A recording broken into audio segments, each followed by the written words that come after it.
तो दोस्तों आज हम एक धमाकेदार टॉपिक लेके आए हैं। करनी कोष्टक घात समान और असमान होने पर क्या आना चाहिए, उत्तर क्या आता है। तो यहाँ पे जो कोष्टक की घात यहाँ पे कैसी आ रही है, असमान आ रही है। यहाँ पे कोष्टक और करनी की घात है ना, करनी कोष्टक की घात समान और असमान आने पर, तो यहाँ पे कोष्टक की घात कैसी आ रही है, करनी और कोष्टक की घात, यहाँ पे करनी की घात और कोष्टक की घात असमान आ रही है और यहाँ करनी और कोष्टक की घात समान आ रही है। तो दोस्तों आज हम इन दोनों जो करनी के महत्वपूर्ण नियम है, इनको आपको जो उत्तर है वो हल करके बताएंगे।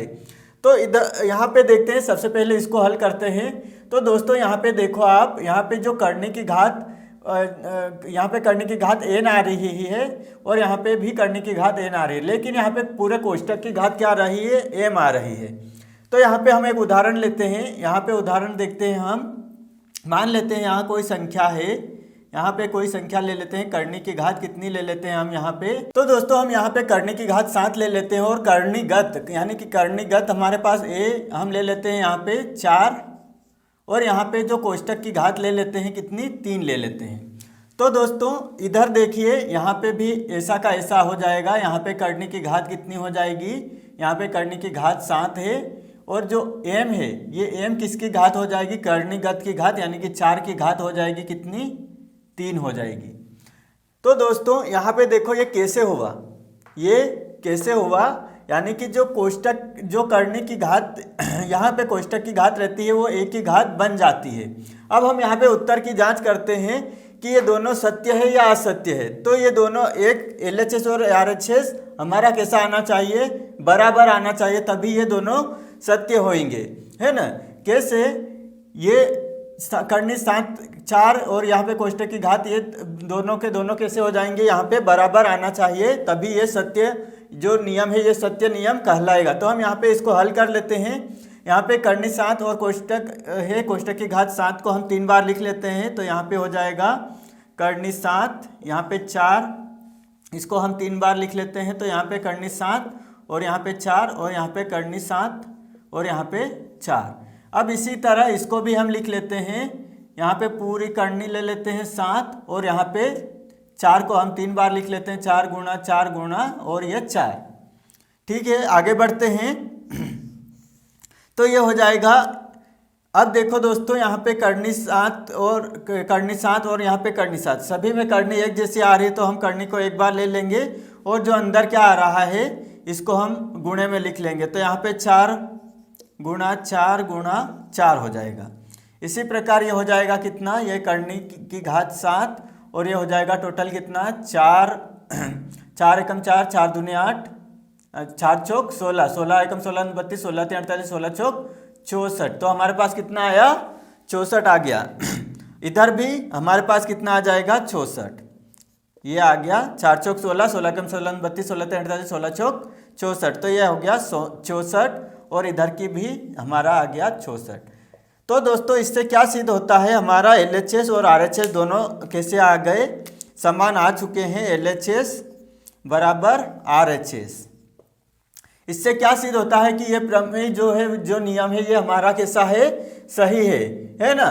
यानी कि हम चाहे घात कोष्टक के ऊपर लगाओ या फिर कोष्टक की कर्णीगत घात, कर्णीगत जो है अंदर की, करनी के अंदर है जो संख्या, उसके ऊपर घात लगाओ, उत्तर तो आना सेम ही है। चाहे कुछ भी हो जाए उत्तर आपका सही आएगा। आप चाहे करनी की घात, करनी के बाहर जो लगाओ, बस ये ध्यान रखना है कि जो करनी की घात और ये कोष्टक की घात कैसी आनी चाहिए, असमान आनी चाहिए, तभी आप ये नियम लागू कर सकते हैं। यहाँ पे देखिए, अगर करनी की घात यहाँ पे आ रही है 7 और यहाँ पे कोई सी भी दूसरी संख्या आ रही हो, तो जो घात है उसको हम अंदर लिख सकते हैं, है ना। कोष्टक या करनी के अंदर घात लिख सकते हैं। अभी आपका माइंड पूरा क्लियर हो जाएगा। अभी हम उस जो नियम को पढ़ेंगे और उसको हल करेंगे, तो आपका जो पूरा माइंड है वो पूरा क्लियर हो जाएगा कि आखिर ये कैसे आ रहा है। तो अब हम दोस्तों यहाँ पे जाते हैं और इसको हल करते हैं। तो यहाँ पे दोस्तों, यहाँ पे हम कोई संख्या ले लेते हैं जिससे आपको क्लियर हो जाए। तो दोस्तों हम यहाँ पे एक संख्या ले लेते हैं। यहाँ पे करनी की घात ले लेते हैं 3 और यहाँ पे संख्या ले लेते हैं कोई सी 4 ले लेते हैं या 5 ले लेते हैं ना, 5 ले लेते हैं और यहाँ पे जो घात है वो कितनी ले लेते हैं 3। कोष्टक की घात हमने कितनी ले ली 3। और ध्यान रखो दोस्तों ये क्या हो जाता है, ये घातें समान हो जाती है तो यहाँ पे क्या हो जाता है गुणा हो जाता है, तो ये कट जाएगा तो बचेगा क्या यहाँ पे a ही सिर्फ बचेगा। इसका मतलब क्या है कि हमारे पास सिर्फ 5 ही बचेगा, चाहे कुछ भी हो जाए अगर घातें समान हो।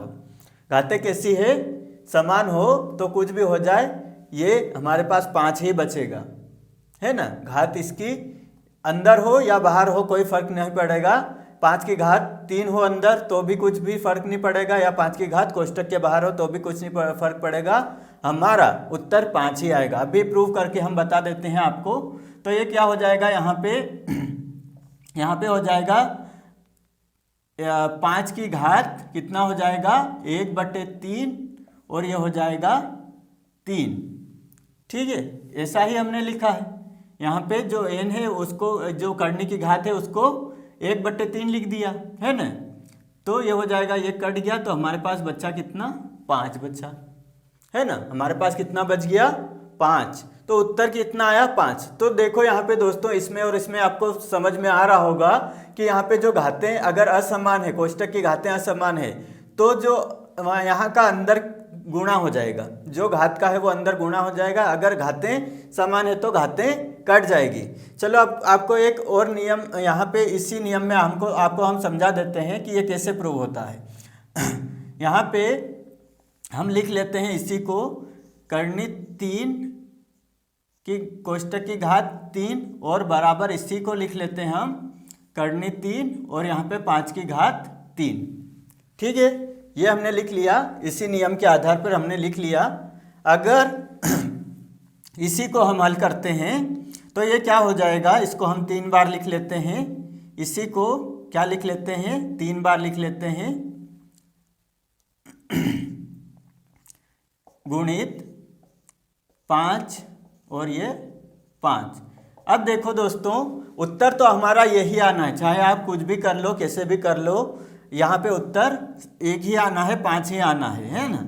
अब देखो दोस्तों यहाँ पे 5 गुणा 5 लिख दिया और यहाँ पे 3। अब करनी 3 का मतलब क्या होता है कि 3 संख्याओं का अंदर जोड़ा बन जाता है तो वो बाहर आ जाती है और उसको एक बार ही लिखा जाता है ना। तो यहाँ पे हम लिख लेते हैं, यहाँ पे कितना हो जाएगा करनी 3 5 और यहाँ पे करनी 3 5। लिखने की ज़रूरत ही नहीं है हमको, यहाँ पे सीधे कट जाता है अगर घात में यह रहती है करनी 3 और ये, लेकिन मैं आपको समझाने के लिए बता रहा हूँ।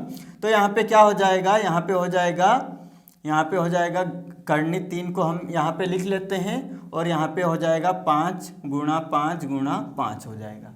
करनी एक जैसी है, हमने एक बार लिख लिया और ये अंदर की जो जितना भी है वो 5 और ये जोड़ा बन गया तो 3 जोड़े बनाने थे तो ये 5 उत्तर आ गया। इसी प्रकार यहाँ पे भी 3 जोड़े बना दिए तो हमारा 5 आ चुका है।